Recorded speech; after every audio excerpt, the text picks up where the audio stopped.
जय सिया राम। श्री शरद पूर्णिमा व्रत कथा।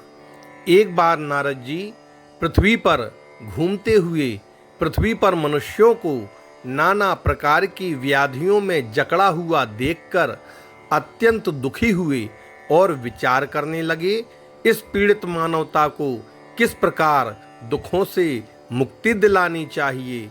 जब हर तरह से विचार करने पर उन्हें कोई युक्ति नहीं सूझी तो भगवान नारायण हरि का ध्यान करते हुए मुंह से नारायण नारायण का घोष करते हुए क्षीर सागर की ओर प्रस्थान किया। वहां पहुंचकर क्या देखते हैं, भगवान श्री हरि शेष सैया पर मंद मंद मुस्कुराते हुए शयन कर रहे हैं तथा लक्ष्मी जी उनके पांव दबा रही हैं। यह देखकर नारद जी ने तुरंत साष्टांग प्रणाम किया और स्तुति करने लगे, हे नारायण, आप हर समय अपने भक्तों की रक्षा व पालन करते हैं। आपकी कृपा बिना पत्ता भी नहीं हिल सकता। आप ही जगत में उत्पत्ति एवं प्रलय के मूल कारण हैं। आप हर प्रकार से समर्थ हैं। यह सुनकर भगवान श्री हरि ने मुस्कुराते हुए कहा, पधारिए देवर्षि, आज बहुत दिनों में दर्शन दिए, कहिए सब कुशल तो है। पृथ्वी पर आपका चक्कर लगता ही रहता है, कुछ वहाँ के भी हाल सुनाइए कि वहाँ पर लोग किस प्रकार अपना समय व्यतीत करते हैं। इतना सुन नारद जी बोले, हे माधव, हे जनार्दन, हे श्री हरि, हे स्वामी, मृत्युलोक में मानव बहुत दुख भोग रहा है। उनके कष्टों को देखकर मैं तो क्या, मेरी आत्मा भी रो रही है। हे प्रभु, कोई ऐसा सरल उपाय बताइए जिसके करने से मनुष्य दुखों से छूट सके और उसकी समस्त मनोकामनाएं पूर्ण हो सकें।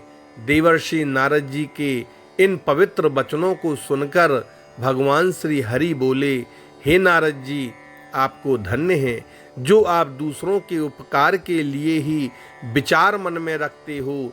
इसीलिए आज आपको एक पवित्र व्रत कथा, श्री शरद पूर्णिमा व्रत कथा सुनाता हूँ, जिसके करने से स्त्रियों की हर प्रकार की मनोकामनाएं पूर्ण होंगी व अंत में मेरे लोक की प्राप्ति होगी।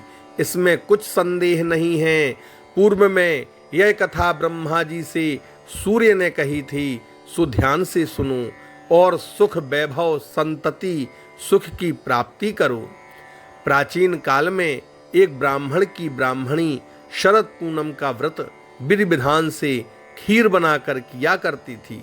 वह उस दिन 5 सेर दूध की खीर बनाती, उसमें किशमिश, बादाम इत्यादि डाल करके बहुत सुंदर खीर बना करके भगवान श्री हरि का भोग लगाती तथा अड़ोसी पड़ोसी रिश्तेदार सब में खीर का प्रसाद बांटती तथा रात्रि में चंद्रमा की रोशनी में भगवान का घी खाण का भोग लगाती और भगवान की मूर्ति का बहुत बढ़िया ढंग से श्रृंगार करती। उन्हें श्वेत वस्त्र, मुकुट, श्वेत हार इत्यादि पहनाकर चंद्रमा की धवल रोशनी में उन्हें विराजमान करती, कीर्तन करती, भजन करती, ठाकुर जी के तरह तरह से लाड़ लड़ाती।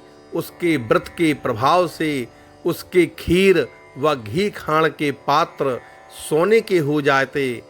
जब यह बात साहूकारनी को मालूम हुई तो उसे बहुत दुख व जलन हुई कि देखो, इसके तो बर्तन सोने के हो जाते हैं। वह रात में साहूकार से बोली कि ब्राह्मणी के यहाँ तो सोने के बर्तन हैं, सो चुरा लेने चाहिए। साहूकार ने पीतल के बर्तन रखवाकर सोने के बर्तन चुरा लिए। तो ब्राह्मणी को सुबह मालूम हुआ कि साहूकारनी ने मेरे सोने के बर्तन चुरा लिए हैं।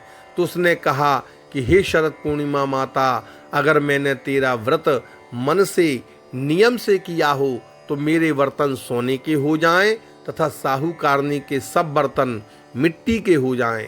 उसके कहने के साथ ही ऐसा ही हुआ। साहूकारनी के घर के पीतल के, तांबे के सब बर्तन मिट्टी के हो गए।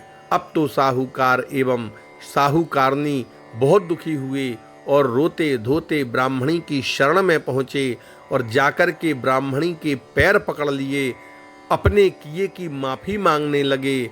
फिर साहूकारनी ने ब्राह्मणी से पूछा कि हे माता, आप कौन सा व्रत करती हैं जिसके प्रभाव से बर्तन सोने के हो जाते हैं? तब ब्राह्मणी बोली, मैं शरद पूनम का व्रत करती हूँ, यह सब उसी व्रत का प्रभाव है। साहूकारनी बोली, यह व्रत किस प्रकार किया जाता है, इसका क्या नियम है, इसका स्पष्ट उल्लेख करें। तब ब्राह्मणी बोली, सब तरह से घरवा अपनी सफाई करें, श्वेत वस्त्र धारण करें, ठाकुर जी के भजन पूजन में मन लगावें, एक सेर दूध की खीर बनावें, उसे ठाकुर जी को भोग लगा करके 4 हिस्सों में बांट दें तथा एक हिस्सा ब्राह्मण को दें, एक हिस्सा पड़ोसी के बालक को दें, एक हिस्सा गाय को दें तथा एक हिस्सा स्वयं भोजन करें। काठ के पटा पर एक लोटा जल भर करके रख लें, एक दीपक जला लें, रोरी से पटे पर स्वास्तिक बनाकर फिर चावल व रोली से पूजा करें, दक्षिणा चढ़ावें व चंद्रमा निकलने पर लोटे का जल चंद्रमा को अर्घ दे करके चढ़ा दें। फिर रोली चावल चंद्रमा की ओर उछाल दें, हाथ जोड़ करके नमस्कार करें और मन ही मन अपनी अपनी मनोकामनाओं को दोहराएं। फिर अपने हिस्से की खीर का भोजन करें। इस विधान को सुनकर साहूकारनी बहुत खुश हुई और उसने तभी से इस व्रत को शुरू कर दिया। इस व्रत के करते रहने से उसे 2 कन्या रत्न प्राप्त हुए। बड़ी पुत्री का नाम सुमित्रा और छोटी पुत्री का नाम सुनीता था। दोनों बालकपन से धार्मिक कार्यों में अधिक ध्यान रखती थीं। दोनों के व्रत में एक फर्क था। सुमित्रा विधि विधान पूर्वक नियम से व्रत करती थी, सुनीता विधि विधान पूर्वक व्रत तो करती थी लेकिन व्रत को बीच में छोड़कर व्रत का समापन कर देती थी। सुमित्रा जो पूरा व्रत रखती थी उसके सुंदर तथा दीर्घायु संतान उत्पन्न होती थी। सुनीता के व्रत खंडन के कारण उसके पुत्र जन्म लेने के पश्चात कुछ दिन जीवित रहते थे, बाद में मर जाते थे। इस कारण सुनीता दुखी हो जाती थी। एक दिन सुनीता ने ज्योतिषी को बुलाकर कहा, मेरी संतानें जन्म लेने के पश्चात कुछ समय में जीवित रहने के बाद मर जाती हैं, अतः आप इनका उपाय बताकर हमारे दुख को दूर करें। इस पर ज्योतिषी ने कहा, ऐसा इसलिए होता है कि तुम शरद पूर्णिमा का अधूरा व्रत करती हो। व्रत अधूरा रहने के कारण तुम्हारी संतानें मृत्यु को प्राप्त होती हैं, अतः तुम अपनी बड़ी बहन सुमित्रा को बुलाकर लाओ, उसके स्पर्श से तुम्हारी संतान अवश्य जीवित हो जाएगी, क्योंकि वह शरद पूनम का व्रत पूर्ण रूप से भक्ति भाव से करती है। इतना कहकर के वह ज्योतिषी चले गए और पीछे सुनीता पुत्र वियोग के कारण यह बात भूल गई। हर वर्ष की तरह शरद पूनम आई। सुनीता ने विधि पूर्वक व्रत किया, लेकिन व्रत में कुछ कमी होने के कारण उसका जो पुत्र था वह मर गया। तो उसने मृत पुत्र को एक पटे पर सुला दिया, जिस पर वह शरद पूनम का पूजन किया करती थी। लेकिन ईश्वर की गतिविधि को कौन जानता है कि उसकी बड़ी बहन सुमित्रा अचानक उसके घर आ गई और सुमित्रा के लहंगे का छोर मृत पुत्र को स्पर्श कर गया।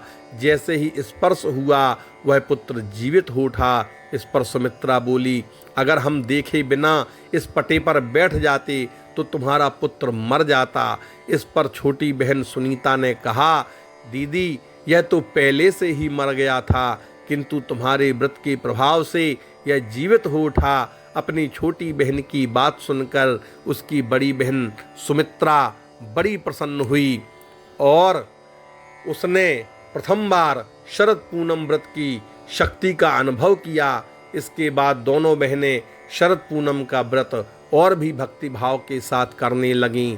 वह अपने सगे संबंधियों व पास पड़ोस के लोगों को यह व्रत करने की विधि बताने लगीं। इस व्रत को करने से लोगों की मनोकामनाएं पूर्ण होने लगीं व लोगों की श्रद्धा भगवान के प्रति बढ़ने लगी। जय हो लक्ष्मी नारायण की, जय हो चंद्रदेव की। जैसे आपने सुनीता की इच्छा पूर्ण की, वैसे हम सभी लोगों की मनोकामना पूर्ण करें। जय शरद पूर्णिमा माता की, जय सिया राम।